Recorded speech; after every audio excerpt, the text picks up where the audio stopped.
청취자 여러분 안녕하세요. 오늘 저희는 삼성전자의 정말 아슬아슬한 줄타기, 바로 최첨단 반도체 기술을 둘러싼 과감한 승부수에 좀 깊이 파고 들어보려고 합니다. 네, 한쪽에서는 파운드리 왕자를 노리면서 2나노 공정에 거의 모든 걸 걸고 있고, 또 다른 한쪽에서는 AI 시대의 심장이라고 할 수 있는 HBM 메모리 시장, 이걸 잡기 위해 정말 필사적인 싸움을 벌이고 있죠. 네, 맞습니다.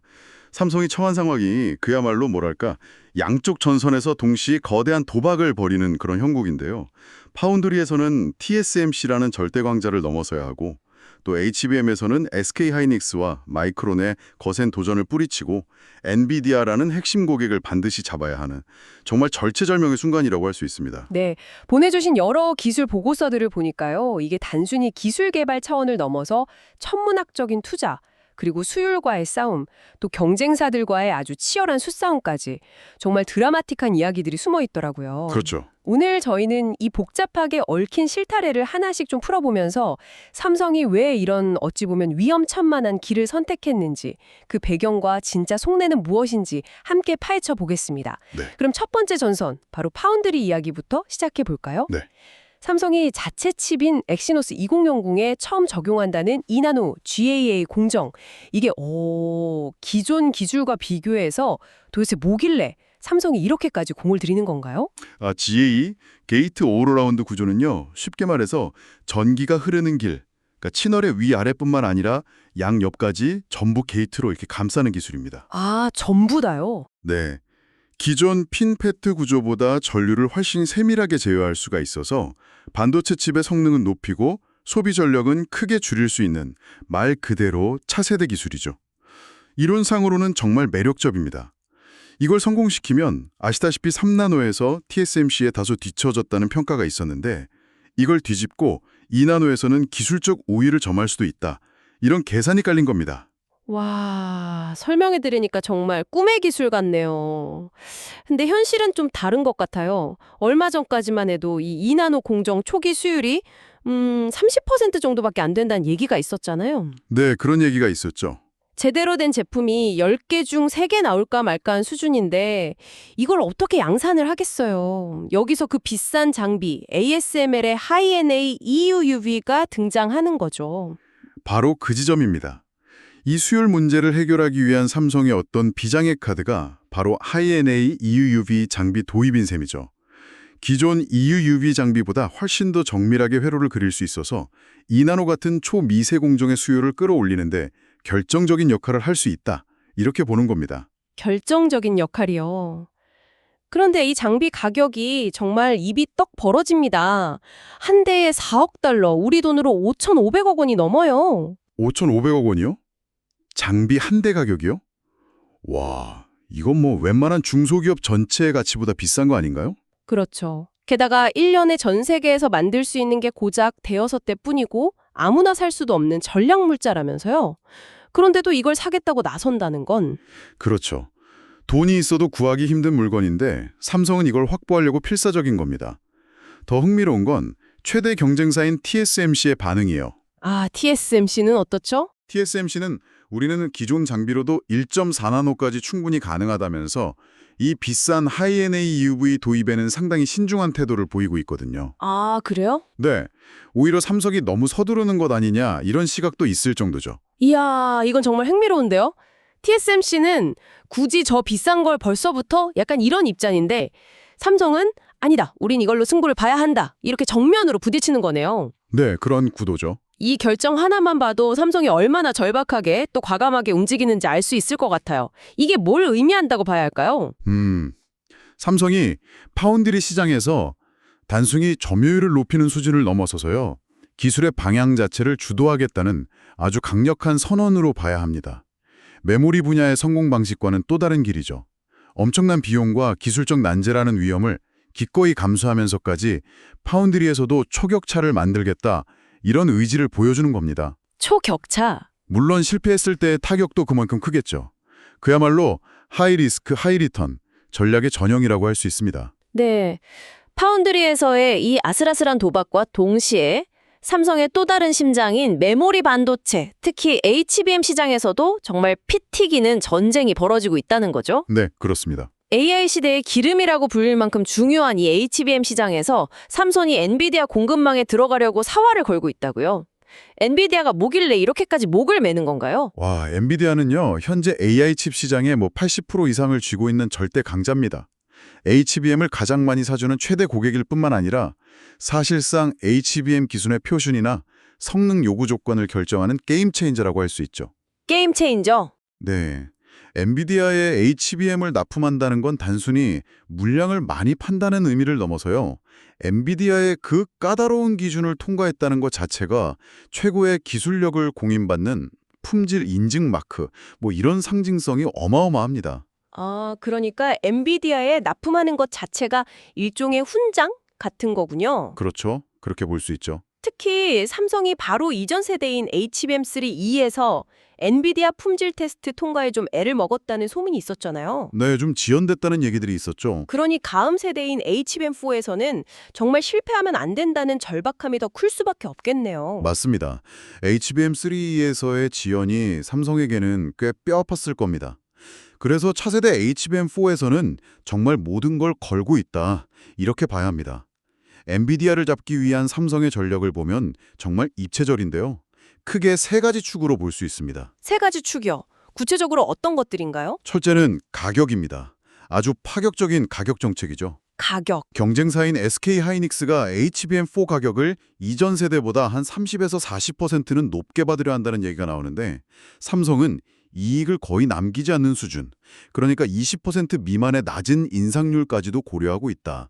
이런 분석이 나옵니다. 20% 미만이요? 네, 엔비디아 입장에서는 당연히 매력적인 제안일 수밖에 없죠. 이익을 거의 포기한다고요? 이건 시장 점유율을 위해서라면 출혈 경쟁도 마다하지 않겠다는 신호로 보이는데요. 그렇죠.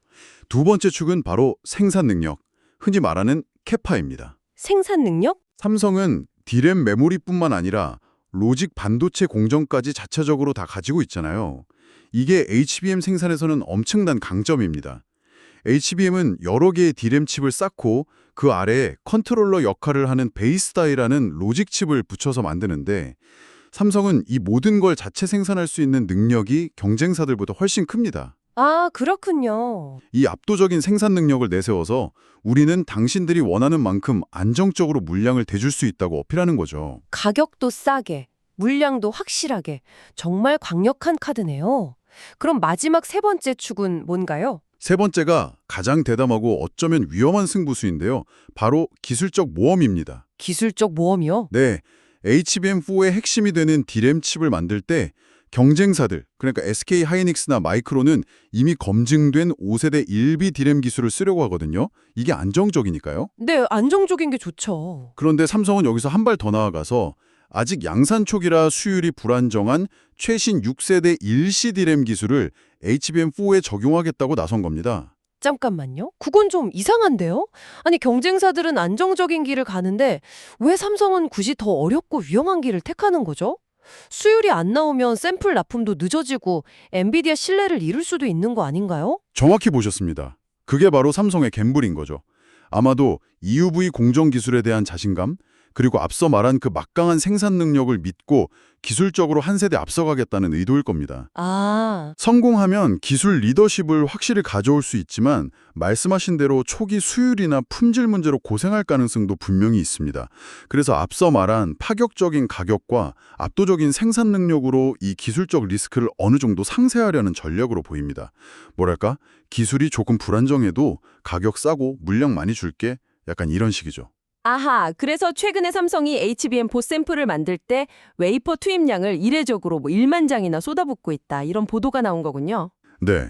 수율이 낮더라도 일단 많이 만들어서 그중에 쓸만한 걸 골라내겠다는 일종의 물량 공세 전략인 셈이네요. 네, 바로 그겁니다.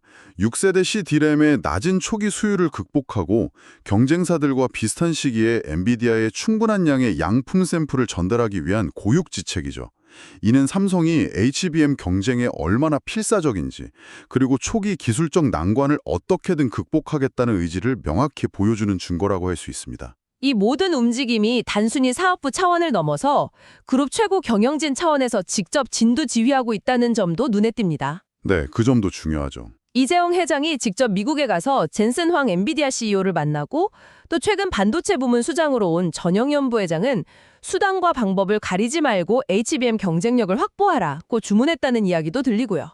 이건 어떻게 해석해야 할까요? 이건 HBM 사업이 삼성그룹 전체의 미래가 걸린 가장 중요한 전략적 과제가 되었다는 걸 의미합니다. 단순히 돈을 버는 걸 넘어서 그룹의 자존심과 기술 리더십 회복이라는 어떤 명운이 걸린 문제로 인식하고 있다는 거죠. 명운까지 걸렸다. 네, 전영연 부회장이 반도체 부문 전체를 총괄하면서 동시에 메모리 사업 부장까지 겸임하며 HBM을 직접 챙기는 것도 그만큼 이 사업에 그룹의 모든 역량을 집중시키고 신속하게 의사결정을 내리겠다는 의지의 표현입니다.